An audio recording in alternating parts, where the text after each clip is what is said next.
Hello again. Today I'm going to show you how to plant a hedge like this one. This is hornbeam. It's a native British hardwood tree and it provides us with wonderful protection from the prevailing winds. We're about 200 meters up here and it's a straight shot to the sea, which is just down that way, and we get a lot of wind.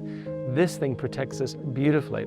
Now it's getting quite overgrown, as you can see, because we don't cut it during the summer. We wait until the nesting birds have all gone and then it's safe to cut the hedge.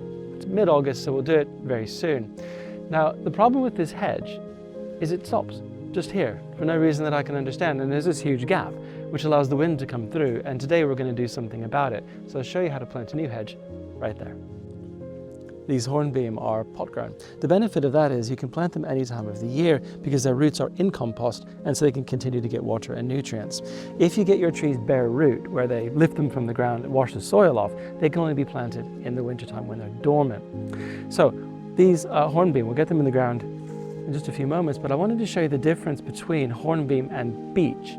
They're very, very similar in appearance. The leaves look very, very similar.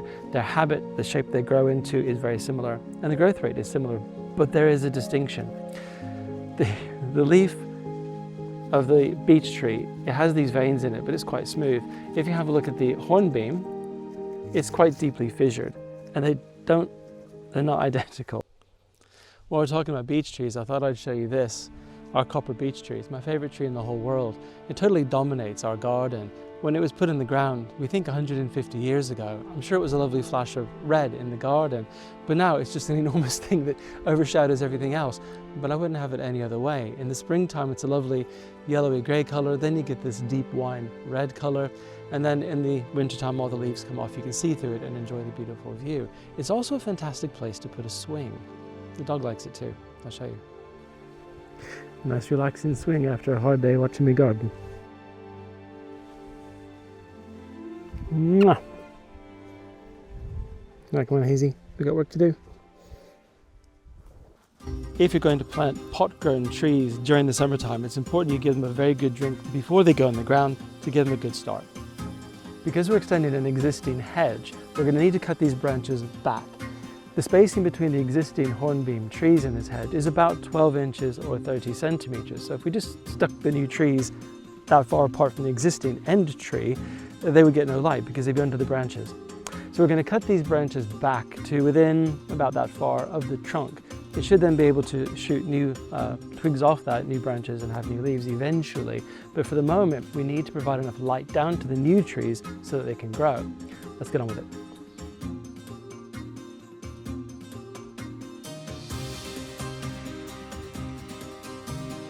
I want to be sure that the new trees are in line with the existing hedge, otherwise it looks kind of stupid. So I'm going to tie a bit of string around this trunk here. I'll drag it over that way, tie it to a cane, make sure it's in a straight line, and then it'll look beautiful.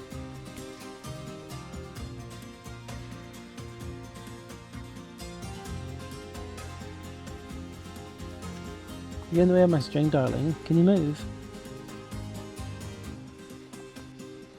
Right, so I think that string is in the right line. Now we'll need to take the string away in order to dig the trench because it would be in the way. But I've got this cane here so we can easily put the string back up once we've got the trench so we can put the trees in exactly the right place. But before I remove the string, I'm going to use it as a guide to make sure the trench is in the right place. Now we've got this vegetation on the surface, we want to get rid of that.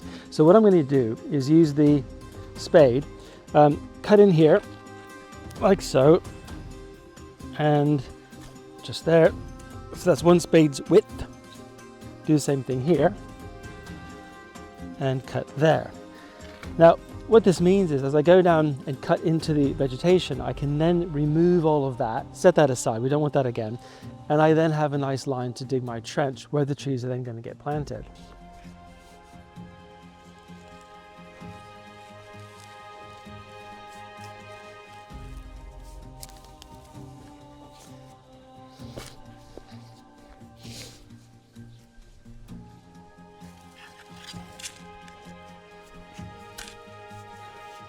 Right, well, we got rained off yesterday, so we're back here the next day, today. You might be wondering why I'm digging a trench instead of putting in lots of individual holes for the plants. The reason is because the holes are going to be so close together they would merge together anyway, and this means that we can excavate a double plant pot's width backfill it then with some mushroom compost, and then add the soil afterwards. It helps get the spacing right and add in extra nutrients to help the plants out while they're still young. So it makes sense, really. Oh, need to undo the string.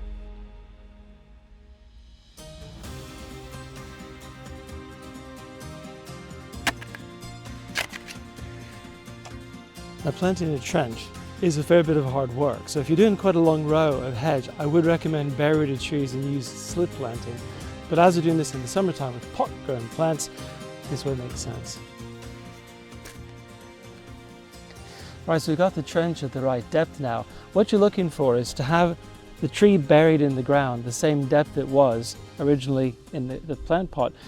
The trouble is though, sometimes during transportation, the compost becomes dislodged and end up with roots that are above the level of the compost. So you need to be where they need to be buried. You'll also notice that there's a change in the color of the bark. That also here indicates where it's sort of a greeny brown color, and down here it's more red. That also helps indicate where the level of the soil should be. So that's the sort of thing you're looking for. So let's get these things lined up. We'll measure them all up so you have the spacing correct before we then bring in the compost and begin to bury them. I'm going to tie this string back up to the cane so we get the trees all in the correct line. Then we use a tape measure to make sure we get the spacing correct. It should look beautiful.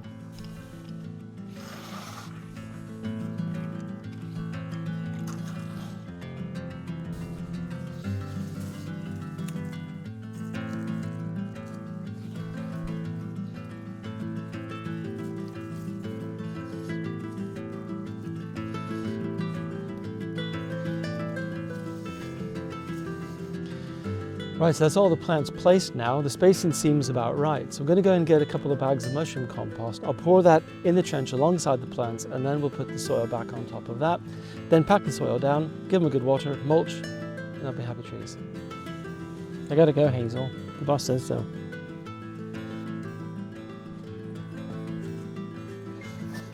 Right, we've got all these trees lined up in the right place, got the mushroom compost here ready to go. So I can go ahead and knock all the plant pots off of these trees.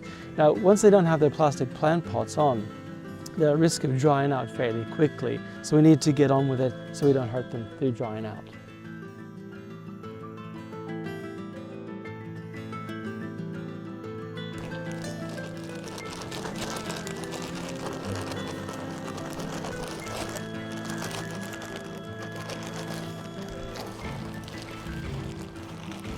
Right, so what I'm doing is use the mushroom compost to hold the root ball in position against the string and against the tape measure to get the spacings just right. I'll then rake some soil into the hole and mix it all together so it isn't just concentrated compost against the roots. They'll grow better that way.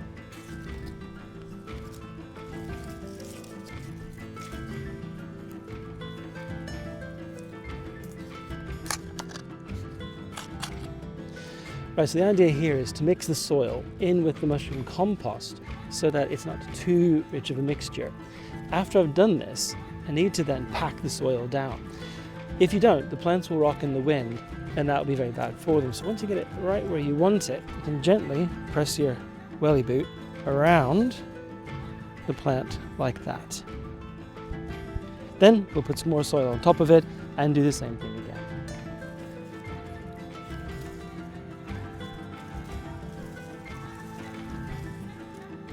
All these trees are now heeled in, which just means stand on the soil with your welly. So that will help keep them stable. We now need to go and backfill to bring the soil level up to the level of the ground around it, burying all of the roots. That'll help then keep them stable. We'll then stand on the soil again. They'll then need a good water and then put the mulch on top of that. That will help lock in moisture and keep the weeds suppressed while they get going.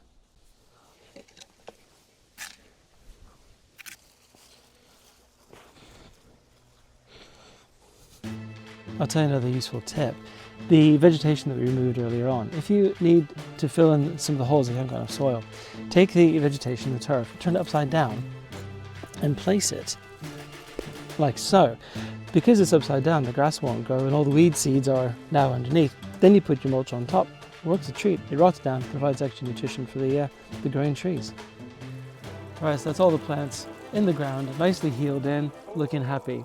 Going to give them a really good soak now before we put the mulch on. If you do it the other way around and put the mulch on and then try to give them a good soaking, then you have to saturate the mulch first for it to then get down into the soil. So we'll do it this way around first instead.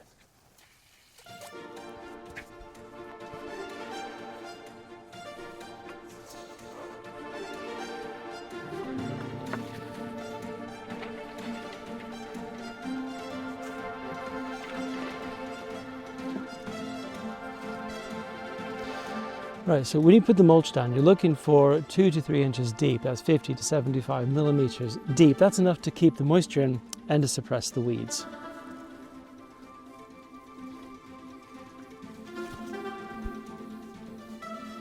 Right, so that's the new hedge all planted and looking good. Hopefully they'll be very happy and thrive and provide us lots of protection for years to come. Hope you enjoyed that.